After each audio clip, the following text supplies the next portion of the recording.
अरे कावेरी बहू, जरा मेरे सिर में तेल की मालिश कर दोगी? पता नहीं क्यों आज सिर में बड़ा ही दर्द हो रहा है। हाँ मम्मी जी, आ रही हूँ। किचन में दोपहर के खाने के बर्तन धो रही कावेरी ने कहा। बर्तन धोने के बाद वो अपनी सास के रूम में जाकर उनके सिर में मालिश करने लगी कि तभी उसकी देवरानी कुसुम आई और बोली, दीदी जरा मेरे सूट पर सिलाई लगा देंगी? कल मार्केट से लाई हूँ, बहुत ही ढीला है।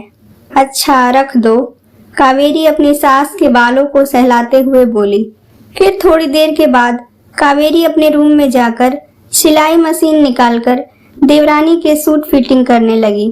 तभी थोड़ी देर बाद उसके ससुर जी ने नींबू वाली चाय बनाने को कह दिया। जी पापा, अभी बनाती हूँ थोड़ी देर में, कावेरी ने सूट पर सिलाई चलाते हुए कहा। फिर वो चाय बनाने किचन में चली गई। चाय बनाते समय जब वह फ्रिज से नींबू लाने गई, तभी उसकी नजर वहीं पर लगी घड़ी पर पड़ी तो देखा शाम के 5 बज रहे थे। उसे जोरों से भूख लगी थी। चाय बनाकर वो ससुर जी को दे आई। फिर वह किचन में गई तो देखा एक ही पराठा और जरा सी सब्जी थी। वो वही खाना लेकर अपने रूम में जाकर अभी खाने बैठी ही थी कि तभी उसे अपनी देवरानी के बड़बड़ाने की आवाज आई। वो कह रही थी, कैसी सिलाई लगाई है इन्होंने, जल्दी जल्दी में, नहीं लगाना था तो मना कर देती, मैं किसी टेलर को दे आती, इन्होंने तो मेरा सूट खराब कर दिया। कावेरी और सुधीर की शादी को 7 साल हो गए थे। घर की 3 बहुओं में कावेरी दूसरे नंबर की बहू थी। जेठानी पुष्पा और देवरानी कुसुम अपना सारा काम ज्यादातर कावेरी से ही करवाती थी। घर के कामों को वो अपने हिसाब से जब मन तब करती या फिर जब नहीं भी करती तो सब कुछ की जिम्मेदारी कावेरी पर ही आ जाती। वो अपना अधूरा काम छोड़कर या तो फोन पर अपने मायके बात करने लग जाती या टीवी देखने लग जाती। फिर वो काम भी कावेरी ही करती थी और फिर अपने बेटे शौर्य को भी संभालती, उसका होमवर्क करवाती, उसे खाना खिलाती पिलाती। कावेरी को जरा भी समय नहीं मिल पाता था। सास मंजुलता और ससुर भूपेंद्र जी को ये बातें पता थी कि कावेरी पर ही घर के कामों की सारी जिम्मेदारी है, लेकिन सास ससुर भी दूसरी बहुओं को कुछ नहीं कहते क्योंकि वो उनकी नजरों में बुरे नहीं बनना चाहते थे। उनके दोनों बेटे, बड़ा बेटा मयंक, छोटा बेटा रोशन भी किसी भी बात पर अपनी पत्नी का ही पक्ष लेते थे, इसलिए दोनों बहुओं को भी सास ससुर कुछ नहीं कहते थे। और वहीं मंझले बेटे सुधीर एकदम अलग था। वो अपने माँ बाप को ही सब कुछ समझता था। वो अपनी पत्नी कावेरी को भी बहुत मानता था, पर माँ बाप या भाइयों की घर में कोई भी बात होती तो वो पत्नी को ही गलत कहता, पर अपने परिवार उसे सही लगते।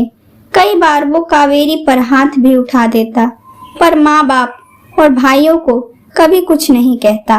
कावेरी अगर कभी बीमार भी होती फिर भी सुधीर ये ही कहता कि काम तो तुम्हें करना ही पड़ेगा, मेरे लिए भले मत बनाओ, मैं बाहर खा लूंगा, पर घर में सभी को तो बनाकर खिलाना ही पड़ेगा।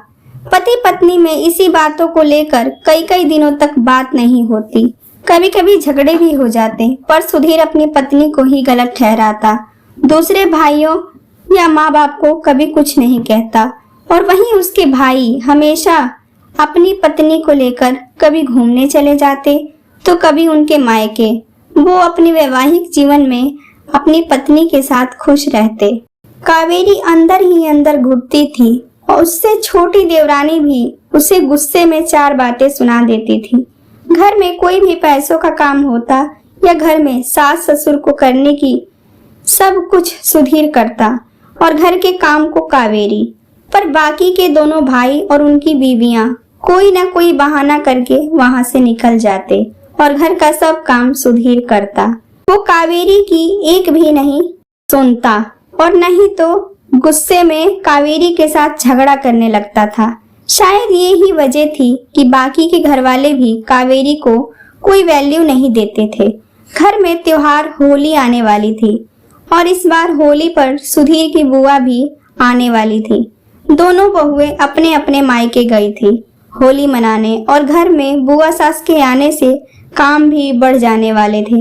इसीलिए शायद दोनों बड़ी और छोटी बहू अपने अपने मायके चली गई थी। होली वाले दिन सुबह से शाम तक कावेरी किचन में नाश्ता पकवान बनाती ही रह गई।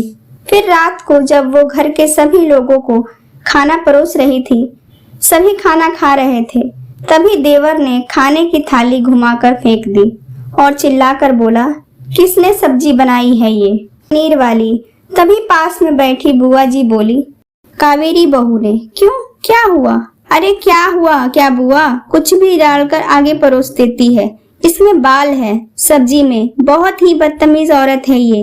इतना सुनते ही सास भी कावेरी को ही बोलने लगी, ये क्या कर दिया? जानती नहीं है कावेरी कि तेरा देवर कितना गुस्से वाला है? अरे मम्मी जी, जानबूझकर थोड़ी डाला है। सुबह से एक पैर पर खड़ी कावेरी गुस्से में सास से बोली।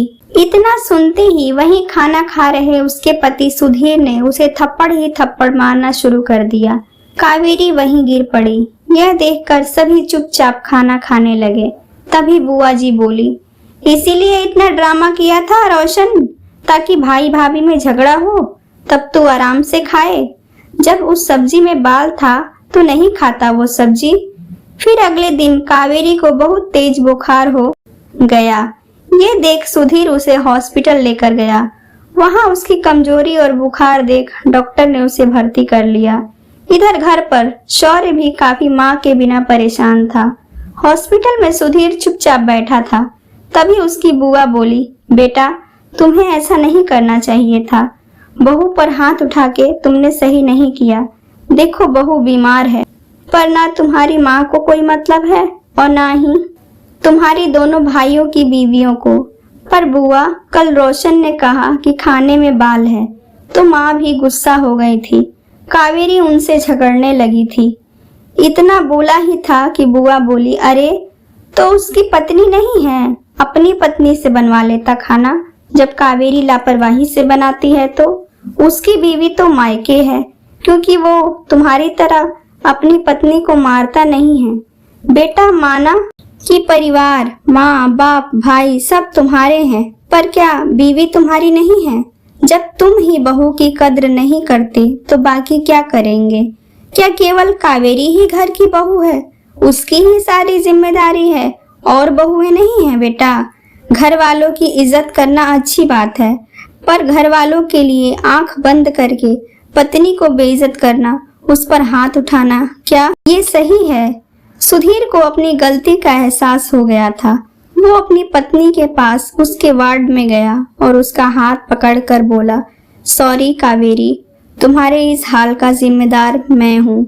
चलो घर, आज से तुम्हें कभी कोई परेशानी नहीं होगी, ये मेरा वादा है, सुधीर ने आंसू पोंछते हुए कहा। दोस्तों, अगर आपको हमारी ये कहानियाँ पसंद आती हैं तो प्लीज आप हमारे वीडियो को लाइक करें, शेयर करें और कमेंट करके अपनी राय जरूर दें। और हाँ, हमारे चैनल को सब्सक्राइब करना बिल्कुल भी ना भूलें। धन्यवाद।